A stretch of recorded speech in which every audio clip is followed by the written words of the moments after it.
We call us the next Uber of delivery because what we have is a peer-to-peer platform like Uber is having it. Yes. So we're not turning anybody into an Uber driver, we're turning anybody like in a delivery agent. Then I can take it and directly earn some income while I'm traveling. From eliminating companies like DHL, FedEx, we just signed yesterday an acquisition of a Web2 company called Local Zone, and they have 1,500,000 app downloads already and 70,000 active users. Hello, innovators, entrepreneurs, and risk takers. Welcome to another episode of Web3 with Sam Kamani podcast. And today on this podcast episode, I am interviewing Marco from Move It On, where he is going to be sharing what they are building in the space of logistics, how they are utilizing blockchain technology, and how it is a game changer. They have over 1 million registered users because of the app that they have recently acquired. As always, nothing that we talk about here should be taken as investment advice, and please like, share, subscribe, and follow. This podcast episode was recorded live at Consensus in Miami, and you can feel the energy and excitement around that city with everything to do with crypto and blockchain. So let's get into it. So Marco, welcome to the show. It's great to have you here. Looking forward to our conversation, especially now that I know that you guys have been to New Zealand and where you guys live and all that, and you guys are doing some interesting things. But before we get into Move It On, would love to learn a bit more about your journey. How did you get involved in this industry? I'm now, thanks to be here first. I'm now since around 7-8 years in the industry, and I was reading a lot of books, listening to a lot of podcasts and also YouTube videos, and saying to my wife that it's really difficult for someone who has no technical background. I studied business administration, to get everything together, and saying there must be something written down easier, more understandable. And then she was saying, Marco, then write a book. You have it on your bucket list. Yes. Do it. So I wrote a book like for beginners, trying to break it down as easy as possible. And then it started. I got completely connected to this world, and yeah. Follow-up question on that. What's the book called? I would love to check it out. In the meantime, 3 books published. The first one was about blockchain, called Blockchain Millionaire. The second one was cryptocurrencies. Like the beginning lexicon, and the third one, it's the only one in English available. It's about tokenization. Okay, yeah, that's very relevant in this day and age today. Tokenization, especially with real world assets and everything. So yeah, tell me about Move It On, and what is the key problem that you guys want to solve with Move It On? Yeah, we call us the next Uber of delivery. Because what we have is a peer-to-peer platform like Uber is having it. Yes. So we're not turning anybody into an Uber driver, we're turning anybody like in a delivery agent. Yeah. So it's a peer-to-peer platform eliminating companies like DHL, FedEx. So for example, when I'm going to fly back to Colombia where I'm living, I may have some space in my luggage, and someone wants from Miami, because in Miami here is many people from Colombia as well. Yes, it's Spanish speaking here, and maybe they want someone a document shipped over to Medellin, and then I can take it and directly earn some income while I'm traveling. This is briefly on a nutshell what we are doing. That's fantastic. And what led to it? How did you come up with the idea? How did you one of the founders, he is living in Germany, but has a background from Kazakhstan. And all the time when he was traveling from one route to the next, people were asking him to bring some things with, especially medical things, because to ship them with DHL was not possible. But when he was traveling by himself, it was possible. So sometimes there are restrictions on the companies like DHL, FedEx, but not regarding the rules for importing goods in other countries. And that's why he was saying, okay, come on, this might be a big business, because across the whole globe there are so many expats or also startups who need this kind of services because it's much more cheaper and also much more faster. I would love to understand where does blockchain come in, and why use this tech? Why not just do things the old way? Yeah, we use blockchain in several ways. On one hand, we have smart contract escrow. So, for example, let's say it's not a piece of paper I should deliver for someone. It might be a mobile phone, a laptop. Yes. There needs to be trust. Yeah. And to bring this trust, for that we use blockchain and smart contract escrow. Yeah. Let's say I will carry it, then I need to deposit 500 US dollars, or if it's maybe worth 1,000, I need to deposit 1,000, so that there is the security, and after the handover, the smart contract automatically release my funds. Yeah. So that gives anybody the trust to give valuable items as well. For that we use it especially, but we use also blockchain for the payment system. Yeah. So that we have it more faster cross-border. So people get their money in our M1 tokens. Yeah. And I need to say, even if I carry this valuable item and I have my funds blocked, I earn on staking rewards in the meantime, so that I don't lose any money and get exactly the same back, which I blocked all the time. Yeah. And these payments are through blockchain, and that helps us to be more faster, more reliant. And we have other use cases for blockchain as well, but this is the idea mainly that we shift the traditional Web 2 courier services into the world of Web 3 by using all these kind of technologies. That's fantastic. And how many people have used it, and do you have any numbers you can share with us? Yes, definitely. On one hand, I need to say that I can say it because it's only live in 10 days. We just signed yesterday an acquisition of a Web 2 company called Global Zone. Global Zone is a company doing this peer-to-peer services without using blockchain and crypto. Yeah. They saw this opportunity, didn't have the knowledge, and we acquired them. And they have 1,500,000 app downloads already. Amazing. And 70,000 active users. So they come directly on our platform. And we are currently shortly before releasing end of this month our app with the first use cases. So we're shortly before starting, and then the integration will happen also. So we will have huge traction already directly with the go live. That's fantastic. And how long has Move It On been in production, ideation, all that, from the start of the idea to this stage? How long did it take you guys? It started close to 1.5 years ago, when the both founders came together with the idea. I'm, by the way, managing partner of the project, and joined around 8-9 months ago. Yeah. And since then we are building on everything. We got nice partnerships already in the meantime, and as said, after 1.5 years of hard work, and also thanks to this acquisition and the funding we had in the meantime, we are shortly before getting skyrocket, I would say. That's great. That's good to hear. Just thinking about like this whole industry, are there any players that you really look up to who you feel have done a really good job? I mean, there are a lot of traditional courier services, peer-to-peer services as well in transportation of goods, but there is nothing what we've seen so far, especially when we enter the market with that kind of user base, which can go into the same level. So we are really early by using this kind of technology in this peer-to-peer market. So for us, it's just that we have our own dreams, own expectations, and we don't look at others. That's good. That's good. That's good to hear.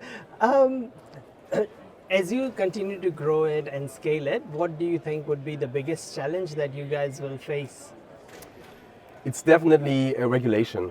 I need to say that when we enter the market, it's not available worldwide, because I think you can imagine each country has other laws, so which is possible to import, to export. It's not everywhere the same. So that's a huge thing. That's why we only start with 10 countries with our go live. where we are already completely secure and compliant what is possible and what is not possible, because we don't want to get our peer-to-peer travelers in trouble. Yes. But nevertheless, we have AI behind everything, which is guiding the persons and the people, which is allowed, which is not allowed.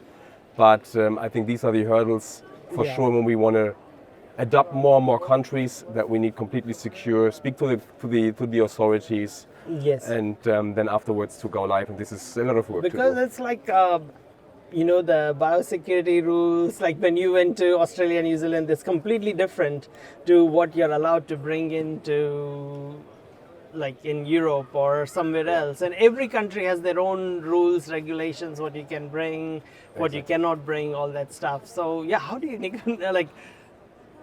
negotiate all those sort of things and stuff? Yeah, that's really quite a lot of work, and it was a good point what you said. So, for example, when it comes to cash delivery, we also do that, cash deliveries, and there are countries where you're only allowed to take like 5K, sometimes 10K, sometimes 20K, so it's completely different. And it's as said that we definitely need to speak to the authorities. That's the most important thing. Then we see import regulations, and for sure when we have everything together, and also time by time laws are changing, so that's why we also use AI to be aware of the latest changes, to implement them directly, and to speak to the authorities if there might be any new things we have to consider. Yeah, that's great. And what's your go-to-market strategy? Is it through just acquisition to get more users, or is there other plans as well? On one hand, we need couriers, and we need as well people who want to ship something. So we have to attract two sides and do that on the same. Chicken and egg issue with the marketplaces. Exactly. No, and on one hand, that's going through partnerships. So we want to work with companies like flight booking companies, car sharing companies, wherever travelers are going through, that we are having there our marketing to attract them to be travelers and couriers in the same time for us. And on the other way, it's solving the last mile problem. The same, so we are looking for partnerships with logistic companies. So there are so many trucks sometimes going at some place and going back empty.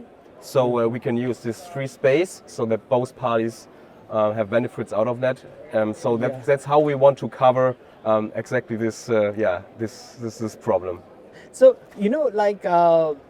right now, a lot of the activity on the internet is still human activity, like whether it is shopping or browsing the internet, going to e-commerce websites, all that, it's humans. Over time, it is expected that it's going to be agents, and agents will have, like even now, it's very easy for an agent to create a DeFi wallet, spend USDT or stable coins or whatever, it's and it's expected that in future most of the traffic online and on websites and everywhere will be agents, not humans, but like AI agents. They are going to face the last mile problem, because agents can do the ordering but it still needs a physical person to deliver. Would you have like an interface for agents to connect to those, or how would it have you thought about that? We have that in our mind as well. And as well when it comes to AI integration, I think that's a big point, and this is something where we are working on, but there are no final plans so far how to integrate it. For AI, yes, but when it comes to the agents, not. But for sure, we are going to consider that as well.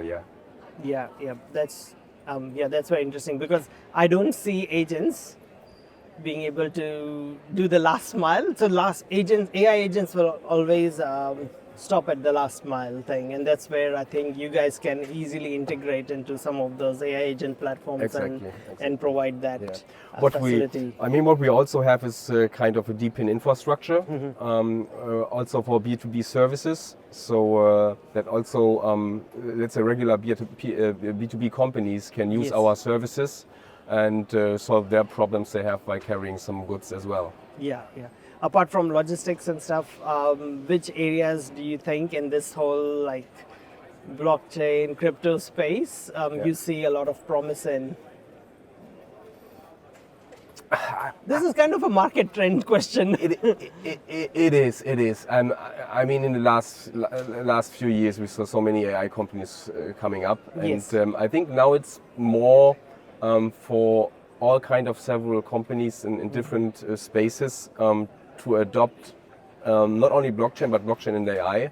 So I'm seeing in the last time also banking solutions using AI and blockchain, integrating into the regular banking system.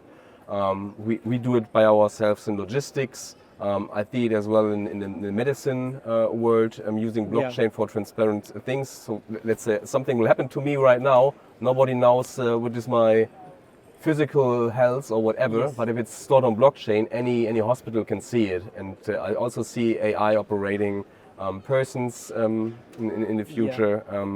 I think it's across everything. Yes, Yeah. yes, it is definitely. Um, and as I'm just thinking, because I actually am quite familiar with few other logistics company who have been trying to use in Australasia, trying to use blockchain for various things from escrow to other things, and what challenges they have faced. And I think the marketplace challenge is quite the biggest one on the chicken and egg.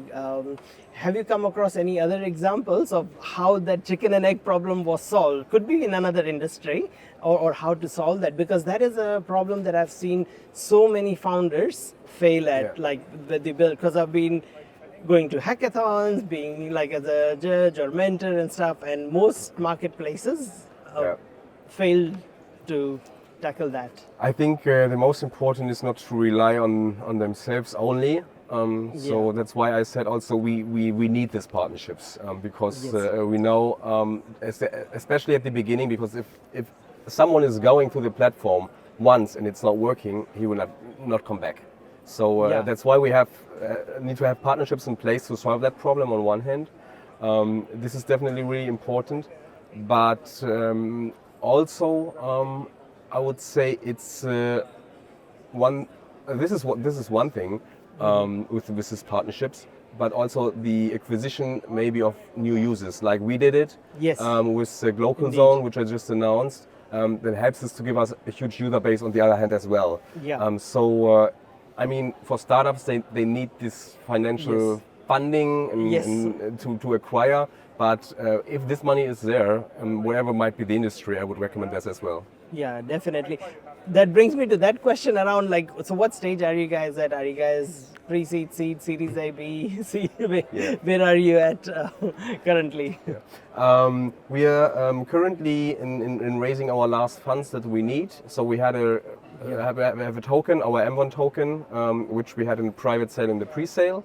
And now we will start in around, I would say, 4 to 6 months, the public sale to close the ground with our token. And then we are looking forward to raise another 4 million to grow bigger. This is then with seed money or angel investors or whatever. And beside building the ecosystem, we need that money also for our infrastructure. So what we also have, for example, I didn't mention it so far, our so-called Move It boxes. I mean, I think you know these Amazon boxes who are everywhere. You can imagine the same, and they will be placed at airports, railway stations, maybe also big cities, shopping centers in the city center, where people can easily drop off the items, and the carrier with the courier just is coming and picks it up again. So there is no need for personal meetings or arrange some things. So it's really easy. And what is integrated as well in this in the system are AI-powered security scanner, like you know them at the airports. So we know and can be aware that in the package is nothing forbidden, nothing dangerous, because this is also a huge concern of a lot of people when they are carrying goods from others. Yeah. So this would have been such an amazing service for me, because I have to share this example. Like this is just 2 months ago. Before going to ETH Denver, I was coming from Hong Kong, and I'd done a lot of shopping because things are a lot cheaper in Asia than US, and I wanted to send things back. And so I thought, okay, how about this? I landed LA, and then I just stored my bag there. go to Denver, and then on the way back I collect, so I don't have to travel with extra spare one more bag and check that 2 bags in instead of 1. And I cannot find anywhere on LA airport luggage storage.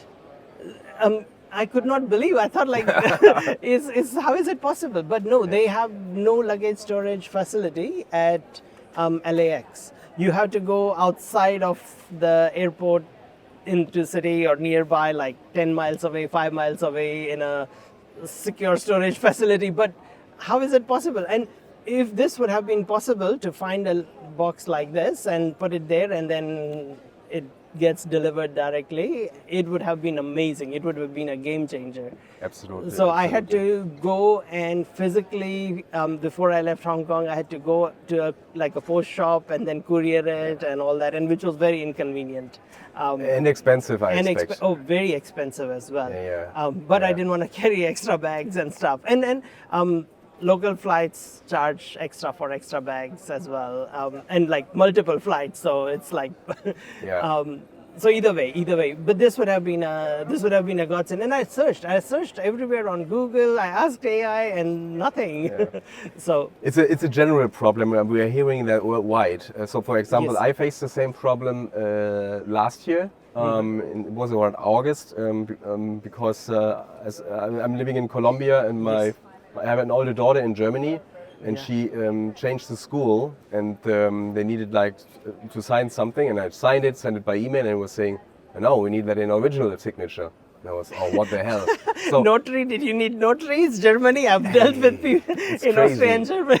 it's crazy. They need a 5K for that, and then they go jump on a Zoom call, and you have to do notary, read it out in front of them. Yeah. It is archaic system. But yeah, and this is happening in this century. It's I know. unbelievable. We have everything there, and they are not accepting it. And Yes. I paid $140 just to send Yeah. over this small, tiny piece of Yeah. paper, and took 7 days until it was there. Yeah. That was crazy. So also, I by myself was looking for this kind of solution we are offering. Yes.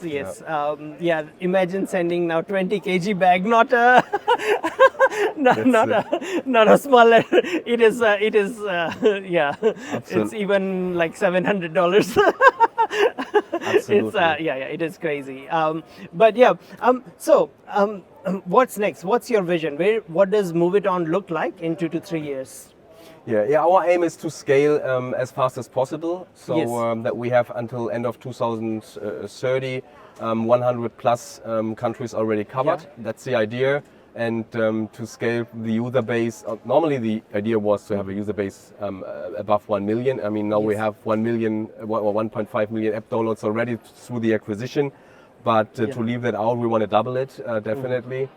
And help the people who need these kind of services on one hand to save money or to earn money while they are traveling. Yes. So this is our big aim, to go global, and at least help the people who need this kind of services. Oh, that's fantastic. We'll have to get you again on the podcast in like 9, 10 months, 12 months to see how far you guys have come then. But before we go, I have one last question, and that is, in order to make that vision a reality, what is your ask? Is there anything you guys are looking for? Any key partnerships, hiring key talent, or raising more funds? Anything, feel free to share. On one hand, for partnerships, we are all the Yes. time open because on one hand we need travelers, we need also the logistics side. So if there might be companies listening who can provide these kind of services, we would be happy to get in touch. On the other hand, after our token sale, we still have 4 million to raise for these Move It boxes. Yes. So as well, if there might be people interested in acquiring some shares of our company to be part of this global vision we are having, that would be great as well. Yes. And I mean, the team is also growing. In the meantime, we are more than 10 people already. We have our headquarters in Dubai. Mostly we like people also being there located. It's not a must-have because I'm also working from abroad. Yes. Our head of business development is also working from Italy remotely. It's possible. Whoever might be interested in this kind of journey we are doing in Web3 and blockchain in logistics, we are happy for anybody who is getting in touch with us. The best way will be through our website, to the contact button, and then it will be redirected directly to the right person. Fantastic. I'll put all the links in the show notes and description so people can Excellent. find out and reach out to you guys. So thank you, Marcus, so much for your time. It's been an absolute pleasure having you on the show. Same. Thanks Cheers. again. Thank you. Cheers. That's it, folks, for today. And if you got value out of this conversation, you enjoyed it, then do not forget to share it with your crew and leave a comment, like, and subscribe so you do not miss the next episode, because we will be sharing a lot more insights and industry secrets as always. And also, nothing that we talk about here should be taken as investment or financial advice. If you'd like to be a guest on the show, or if you're building something really interesting, then I want to hear from you. Leave it in the comments, reach out to me. You will find all the details in the show notes description, or just search for Sam Kamani. I look forward to seeing you again in the next episode. Peace.